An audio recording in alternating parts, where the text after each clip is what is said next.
विंध्य की तपस्या, ओमकार में परमेश्वर लिंग के प्रादुर्भाव और उनकी महिमा का वर्णन। ऋषियों ने कहा, महाभाग सूत जी, आपने अपने भक्त की रक्षा करने वाले महाकाल नामक शिवलिंग की बड़ी अद्भुत कथा सुनाई है। अब कृपा करके चौथे ज्योतिर्लिंग का परिचय दीजिए। ओमकार तीर्थ में सर्वपातकहारी परमेश्वर का जो ज्योतिर्लिंग है, उसके आविर्भाव की कथा सुनाइए। सूत जी बोले, महर्षियों, ओमकार तीर्थ में परमेश संज्ञक ज्योतिर्लिंग जिस प्रकार प्रकट हुआ वह मैं बताता हूँ, प्रेम से सुनो। एक समय की बात है, भगवान नारद मुनि गौकर्ण नामक शिव के समीप जा बड़ी भक्ति के साथ उनकी सेवा करने लगे। कुछ काल बाद वे मुनि श्रेष्ठ वहां से गिरिराज विंध्य पर आए और विंध्य ने वहां बड़े आदर के साथ उनका पूजन किया। मेरे यहाँ सब कुछ है, कभी किसी बात की कमी नहीं होती। इस भाव को मन में लेकर विंध्याचल नारद जी के सामने खड़े हो गए। उनकी वह अभिमान भरी बात सुनकर अहंकार नाशक नारद मुनि लंबी सांस खींचकर चुपचाप खड़े रह गए। यह देख विंध्य पर्वत ने पूछा, आपने मेरे यहाँ कौन सी कमी देखी है?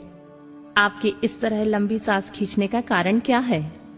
नारद जी ने कहा, भैया, तुम्हारे यहाँ सब कुछ है, फिर भी मेरू पर्वत तुमसे बहुत ऊंचा है।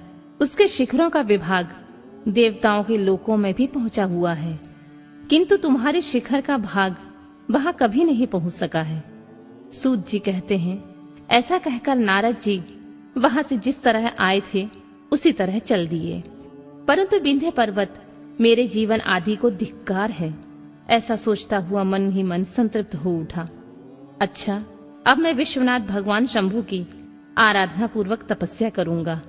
ऐसा हार्दिक निश्चय करके मैं भगवान शंकर की शरण में गया।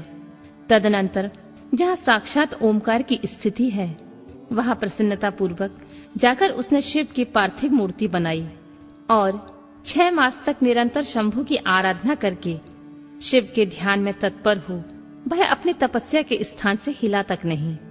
विंध्याचल की ऐसी तपस्या देखकर पार्वती पति प्रसन्न हो गए।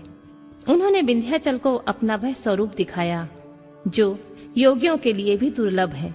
वे प्रसन्न हो उस समय उससे बोले, विंध्य, तुम मनोवांछित वर मांगो, मैं भक्तों को अभीष्ट वर देने वाला हूँ और तुम्हारी तपस्या से प्रसन्न हूँ। विंध्य बोला, देवेश्वर शंभु, आप सदा ही भक्त वत्सल हैं। यदि आप मुझ पर प्रसन्न हैं, तो मुझे वह अभिष्ट बुद्धि प्रदान कीजिए जो अपने कार्य को सिद्ध करने वाली हो। भगवान शंभु ने उसे वह उत्तम वर दे दिया और कहा, पर्वतराज विंध्य, तुम जैसा चाहो वैसा करो। इसी समय देवता तथा निर्मल अंतःकरण वाले ऋषि वहां आए और शंकर जी की पूजा करके बोले, प्रभु, आप यहाँ स्थिर रूप से निवास करें। देवताओं की यह बात सुनकर परमेश्वर शिव प्रसन्न हो गए और लोगों को सुख देने के लिए उन्होंने सहर्ष वैसा ही किया। वहां जो एक ही ओमकार लिंग था, वह 2 स्वरूपों में विभक्त हो गया। प्रणव में जो सदाशिव थे, वे ओमकार नाम से विख्यात हुए और पार्थिव मूर्ति में जो शिव ज्योति प्रतिष्ठित हुई, उसकी परमेश्वर संज्ञा हुई। परमेश्वर को ही अमलेश्वर भी कहते हैं। इस प्रकार ओमकार और परमेश्वर, ये दोनों शिवलिंग भक्तों को अभीष्ट फल प्रदान करने वाले हैं। उसी समय देवताओं और ऋषियों ने उन दोनों लिंगों की पूजा की और भगवान वृषभध्वज को संतुष्ट करके अनेक वर प्राप्त किए। तत्पश्चात देवता अपने अपने स्थान को गए और विंध्याचल भी अधिक प्रसन्नता का अनुभव करने लगा। उसने अपने अभिष्ट कार्य को सिद्ध किया और मानसिक परिताप को त्याग दिया। जो पुरुष इस प्रकार भगवान शंकर का पूजन करता है, वह माता के गर्भ में फिर नहीं आता और अपने अभिष्ट फल को प्राप्त कर लेता है, इसमें संशय नहीं है। सूत जी कहते हैं, महर्षियों, ओमकार में ज्योतिर्लिंग जो प्रकट हुआ और उसकी आराधना से जो फल मिलता है, वह सब यह तुम्हें बता दिया है। इसके बाद मैं उत्तम केदारनाथ ज्योतिर्लिंग का वर्णन करूंगा।